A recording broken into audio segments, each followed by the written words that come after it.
Assalamualaikum warahmatullahi wabarakatuh. Alhamdulillahirabbil alamin.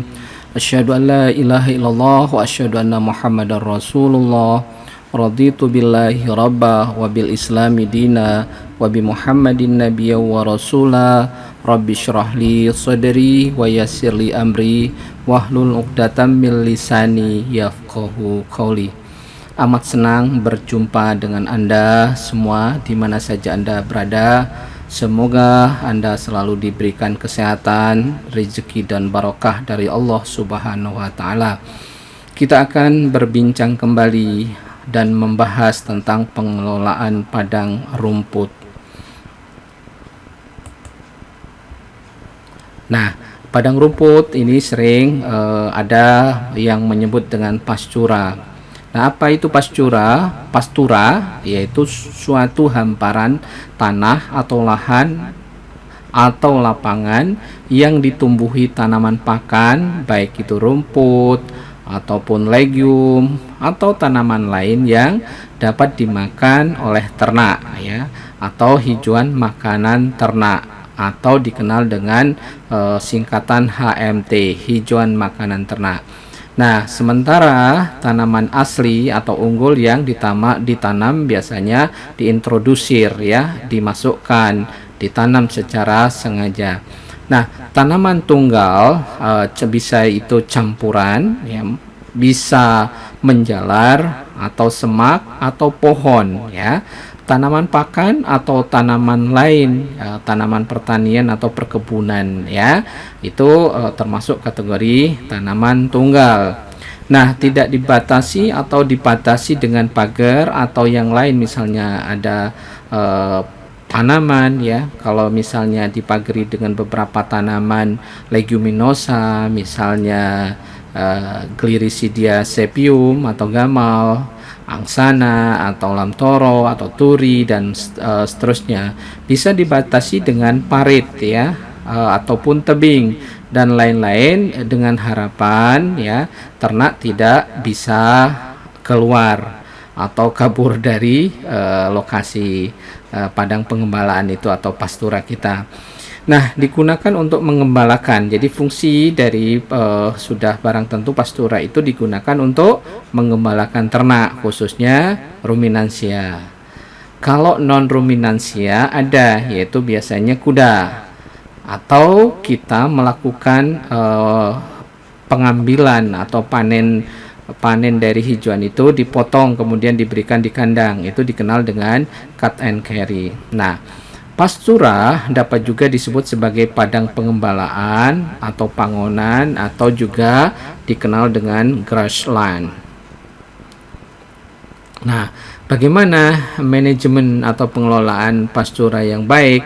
Nah, ini dibutuhkan keahlian ya, dibutuhkan kemampuan dan keterampilan mengelola, mengatur, memanipulasi dalam arti yang baik tentunya ya, atau memanage padang pengembalaan pastura ini ya. Jadi mengelola pastura dalam kondisi yang baik dengan cara apa ya? Yang pertama itu adalah mengontrol gulma.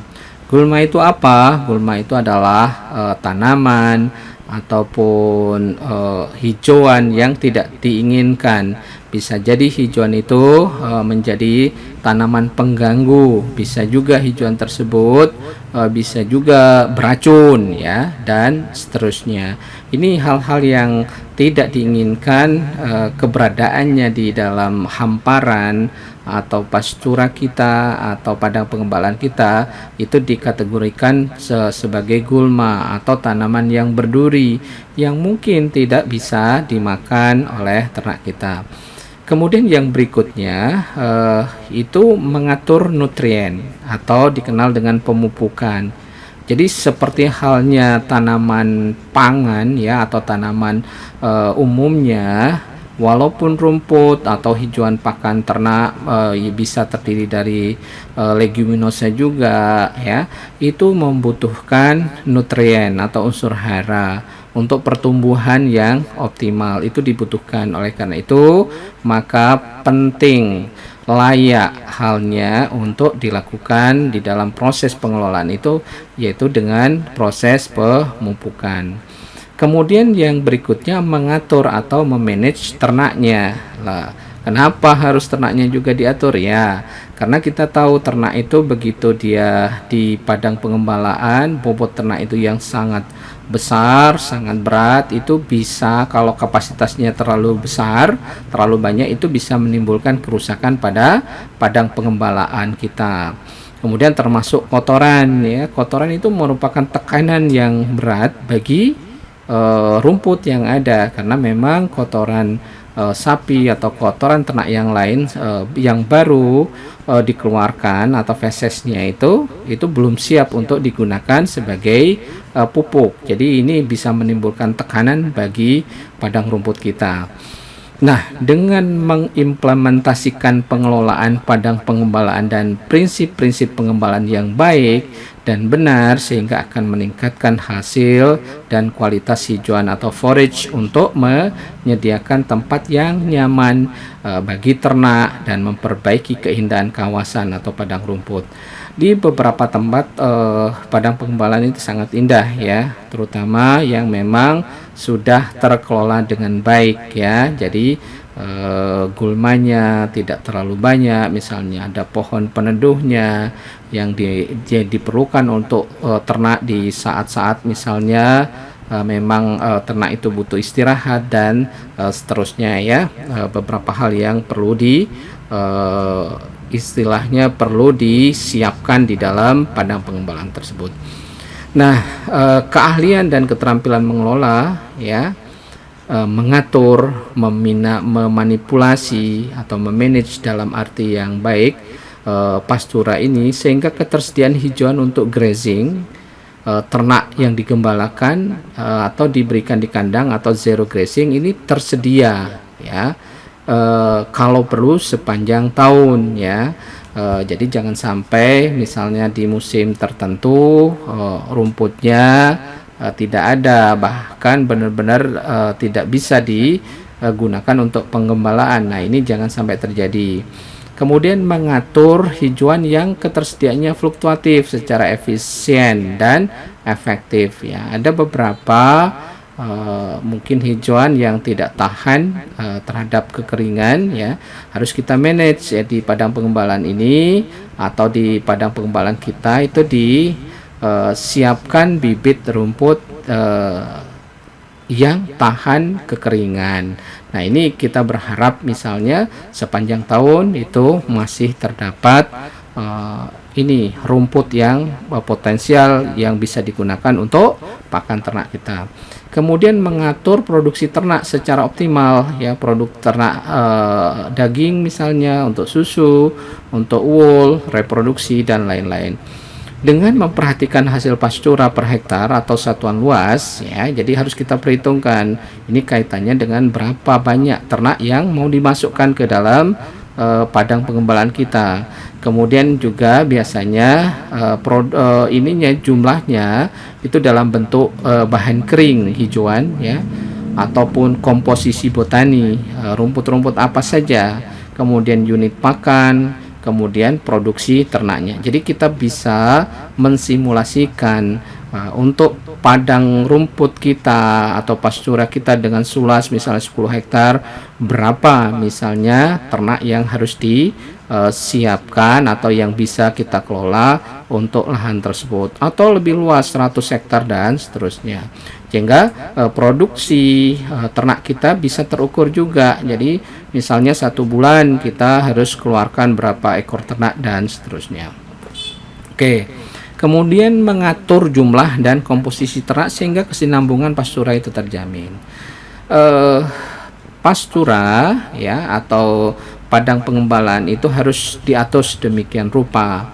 Dia butuh mungkin yang sudah beberapa hari digembalakan, dia butuh memulihkan kembali rumput itu ke posisi semula. Tidak boleh misalnya berbulan-bulan ditaruh di satu tempat yang sama, sehingga tidak ada kesempatan bagi rumput padang pengembalaan kita itu untuk tumbuh dengan baik.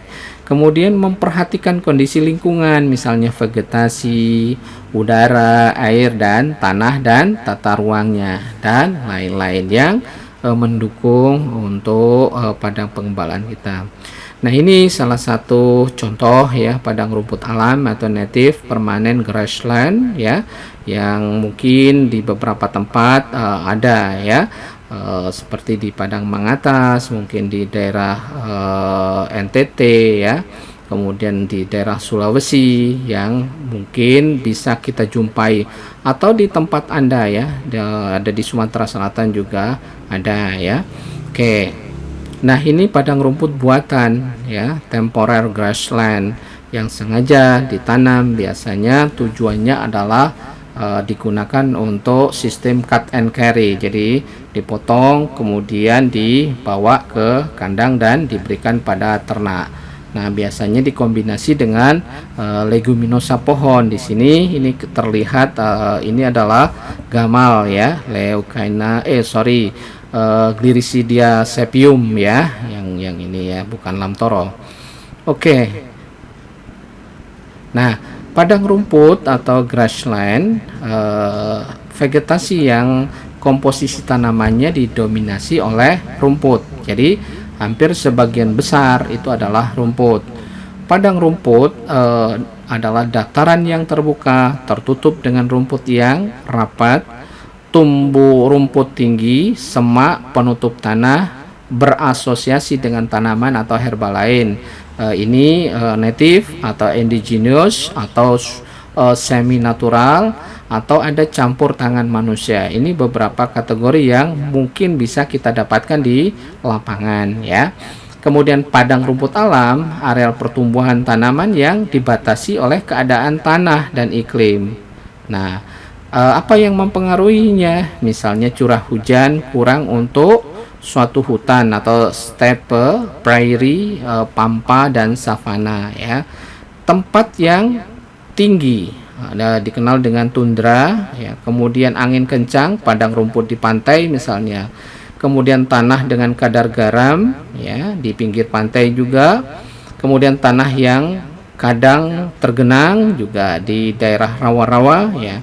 Nah, penentuan sulit padang rumput alam atau ada campur tangan manusia atau improvement grassland, jelas dengan padang rumput buatan manusia atau dikenal dengan artificial grassland ya.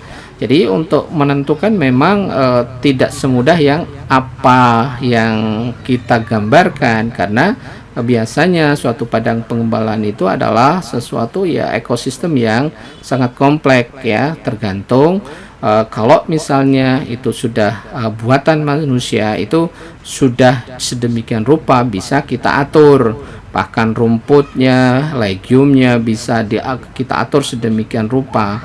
Tetapi kalau rumput yang benar-benar alami, natural, itu tidak bisa kita ini. Kadang-kadang rumputnya itu bisa bermacam-macam atau berbeda-beda. Nah, ini ada untung dan ruginya ya di dalam proses pengelolaan atau pembuatannya ataupun pemanfaatannya, itu akan berbeda ya.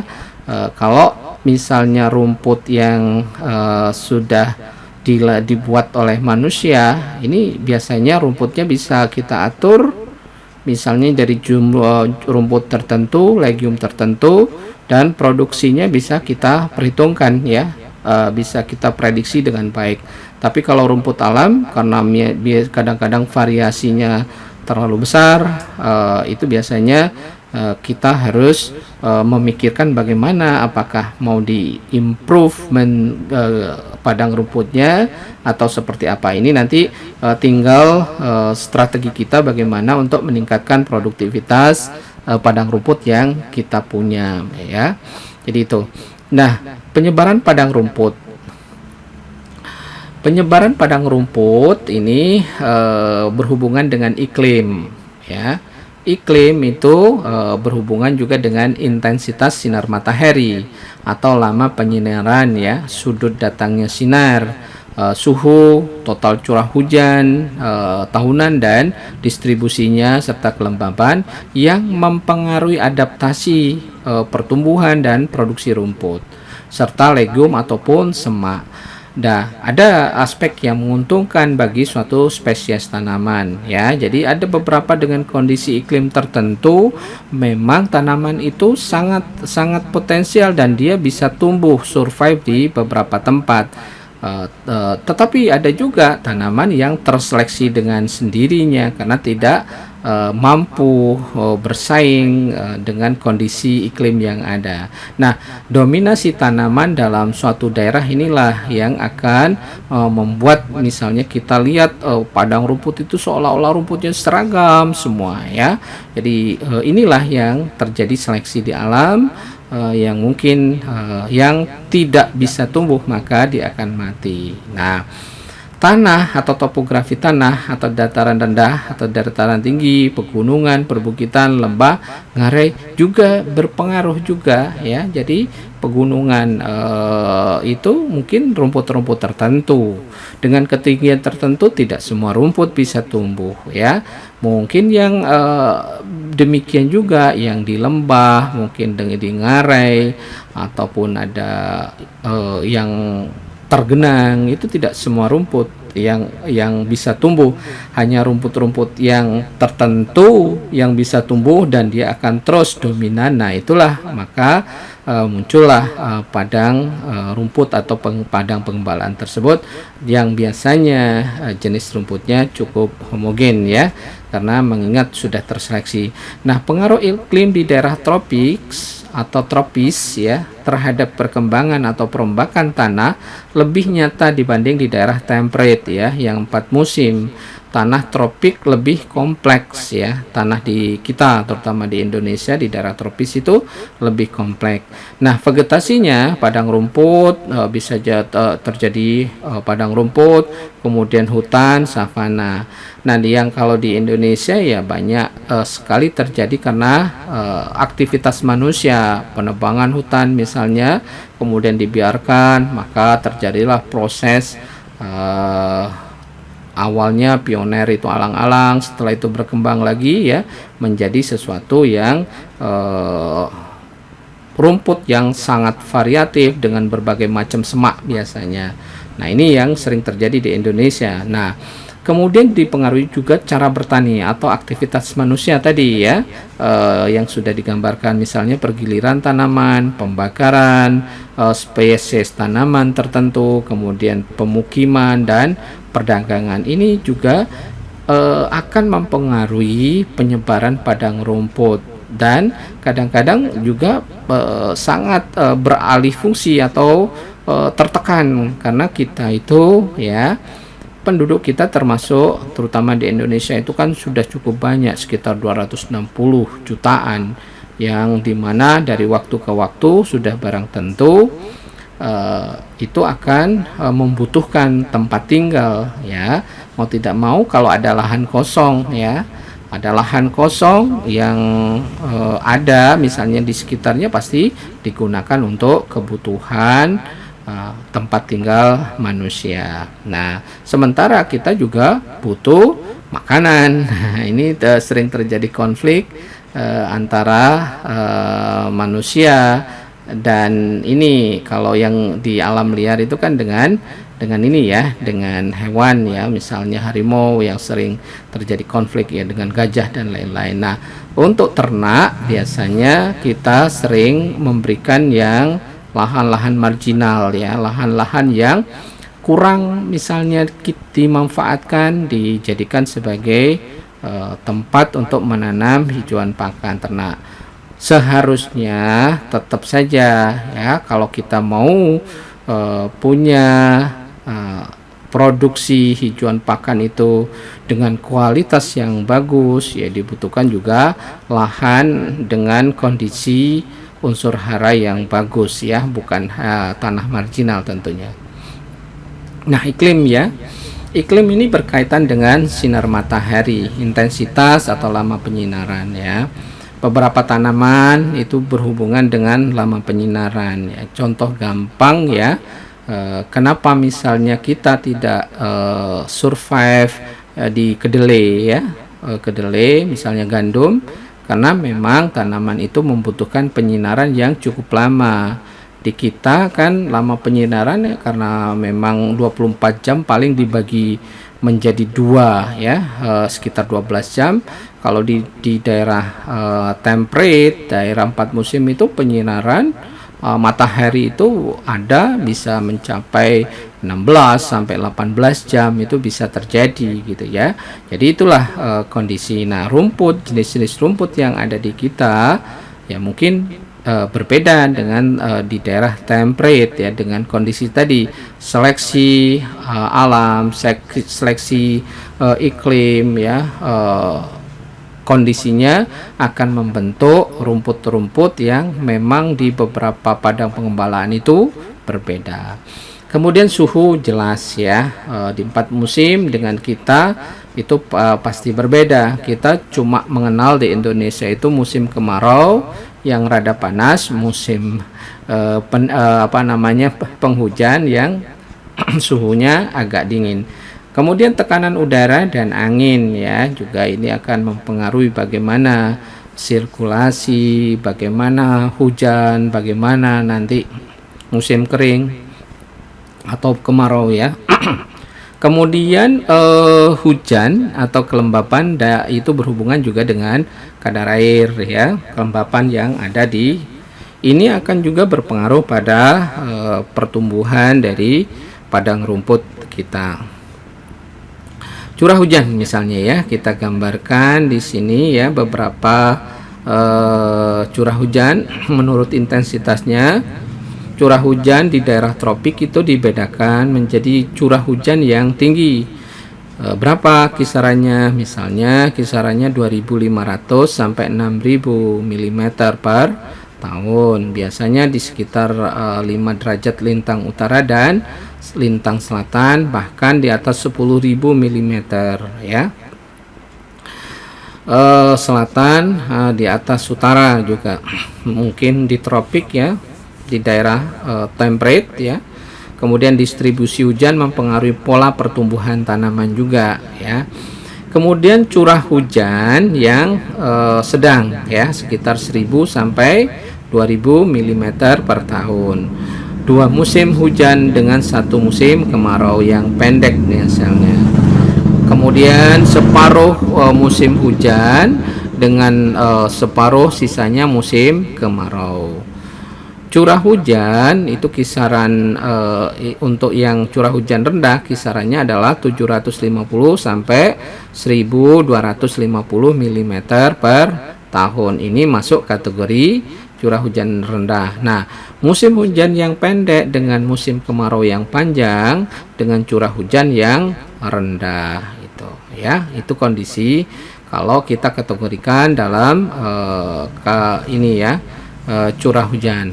Nah, rata-rata dan distribusi dari intensitas dan hari hujan mempengaruhi jumlah cadangan air yang ada ya di sekitar padang rumput ya.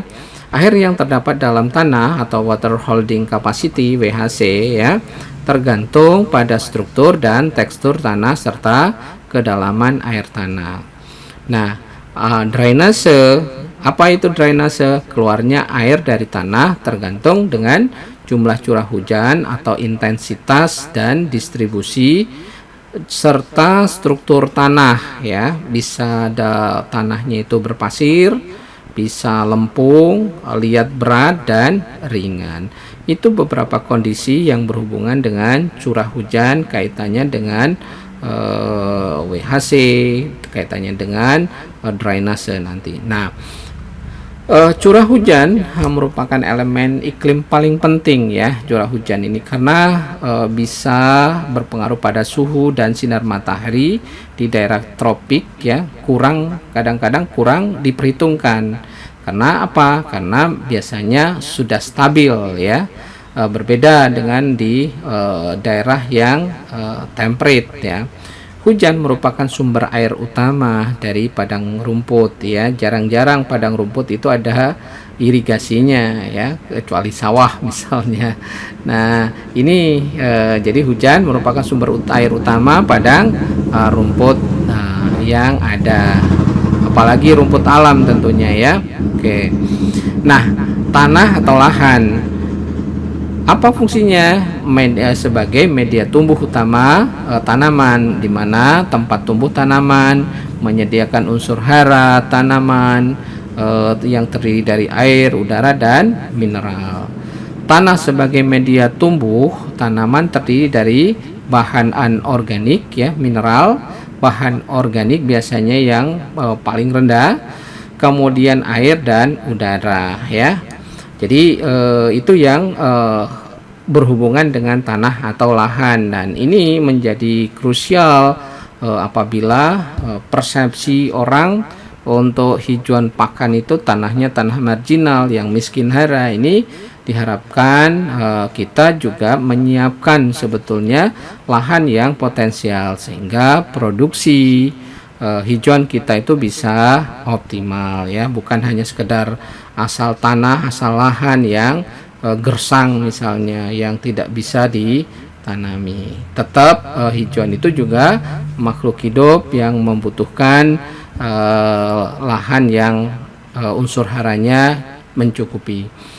Kemudian peranan bahan organik tanah, ya, misalnya humus tanah. Ini adalah penyusun atau komponen di mana di situ terhadap banyak terjadi proses interaksi, ya, di berbagai macam, ya, berbagai macam makhluk hidup atau jasad renik, ada mikroba, cacing, dan lain-lain yang nanti proses dekomposisi serasah atau dekomposisi bahan-bahan organik itu lebih cepat dan menghasilkan bahan atau media tanam yang baik untuk tumbuhan di atasnya, ya. Kemudian yang berikutnya adalah bahan organik itu sebagai sumber nutrisi tanaman dan mikroorganisme tanah. Tanah yang baik itu kalau misalnya terjadi proses atau ada aktivitas di tanahnya itu, ya. Jadi di situ mungkin ada cacing, ada semut, ada hewan yang lain, ya, insek yang lain, ataupun ya macam-macam, ada mikroba, jamur, dan seterusnya. Nah, inilah yang akan terjadi interaksi di dalam ekosistem tersebut sehingga menghasilkan nutrisi bagi tanaman. Kemudian berikutnya adalah membantu mengurangi runoff permukaan. Ini berhubungan dengan mungkin rumput yang ada di atasnya. Jadi ini kalau misalnya dibandingkan antara lahan yang tidak ada tanamannya, tidak ada rumputnya, dan dibandingkan dengan lahan yang ada tertutup rumput ataupun legium, ini sangat berbeda, ya. Lebih menguntungkan kalau misalnya lahan yang ada tutupannya atau ada covernya, yaitu rumput ataupun legume. Ini akan mengganggu atau bisa mengatasi terjadinya erosi atau runoff-nya, ya. Kemudian menaikkan laju infiltrasi. Jadi menaikkan laju infiltrasi untuk memasukkan air ke dalam tanah, ya. Kalau misalnya runoff-nya sangat cepat, itu kurang dia bisa memasukkan air ke dalam tanah, karena kesempatan untuk ini dia berjalan atau mengalir itu lebih cepat kalau tanahnya tidak ada tanaman atau gundul dibandingkan kalau ada tanaman. Makanya terjadinya banjir, kadang-kadang banjir bandang ataupun yang ini ditimbulkan oleh kerusakan atau habitat di suatu tempat tersebut, ya, di mana sudah gundul itu, maka bisa saja terjadi banjir yang sifatnya sangat masif nanti, atau dikenal dengan banjir bandang, ya. Itu berhubungan dengan vegetasi yang ada di atas lahan tersebut tentunya. Nah, kalau misalnya ada vegetasinya, pasti dia akan tertahan, tidak mau menggelontor ataupun turun dengan sangat cepat, pasti akan terhambat, ya, infiltrasikan air itu ke dalam tanah. Nah, itu ya fungsi dari ekosistem yang harus kita jaga sehingga kejadian banjir itu bisa diminimalisir. Kemudian bahan organik ini juga bisa meningkatkan WHC, water holding capacity, ya. Jadi ini juga bisa ditingkatkan dengan adanya bahan organik ini.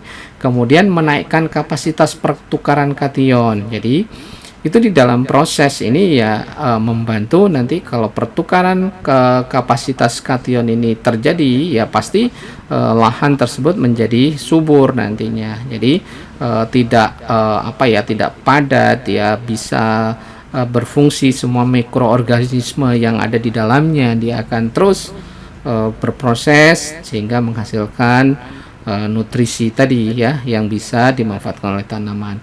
Kemudian yang jelas bisa meningkatkan struktur tanah yang lebih baik ya bahan organik ini. Jadi oleh karena itu tanah akan menjadi subur tentunya. Oke, kita lanjutkan ya, humus tanah ya.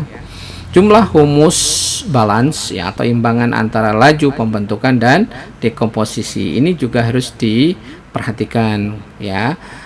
Karena apabila imbangannya itu bagus, maka proses dekomposisi terjadi dan dihasilkan humus yang optimal, sehingga apabila kita melakukan penanaman ataupun ada vegetasi di situ akan tumbuh subur. Nah, sumber N atau sebagian fosfat, sulfat dan mikronutrien pertumbuhan tanaman itu bisa terjamin ya dengan adanya humus ini. Kemudian jumlah sisa tanaman yang paling penting dekomposisi yang membentuk humus ya. Ada beberapa tanaman yang potensial untuk dia terdekomposisi menjadi humus, terutama dari jenis-jenis tanaman yang mudah terdegradasi, daun-daun atau serasanya yang mudah terdegradasi.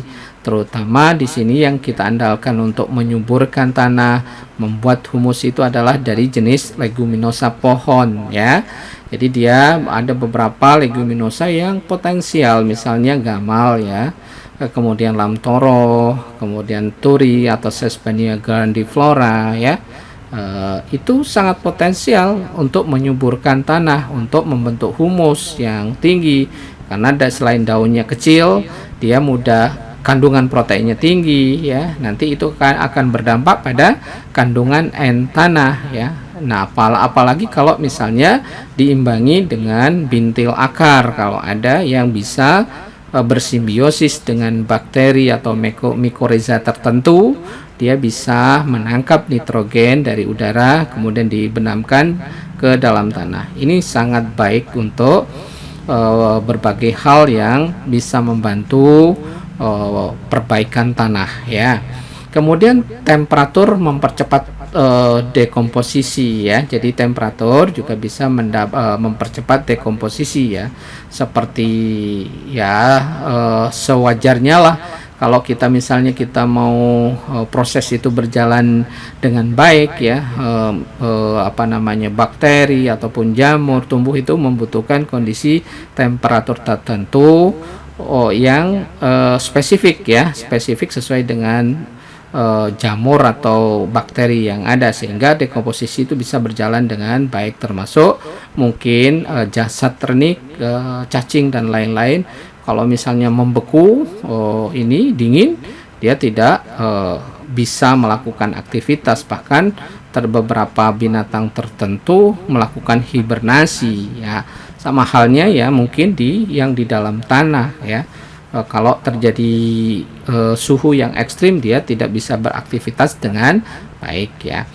Kemudian kandungan humus pada hutan 5-7% itu sudah bagus ya. Pada savana 1-3%, dan pada tanah dengan humus tinggi ya, dapat mencapai 15-20%. Tanah yang diolah, maka kandungan humus berkurang sampai mencapai keseimbangan karena terjadi proses pengolahan tadi ya, dibalik-balik. Mungkin demikian ya untuk sementara. Tetap semangat, semoga Anda selalu sehat. Salam untuk keluarga Anda ya, salam bahagia, tetap semangat. Nasrun minallah fatun qarib. Wassalamualaikum warahmatullahi wabarakatuh.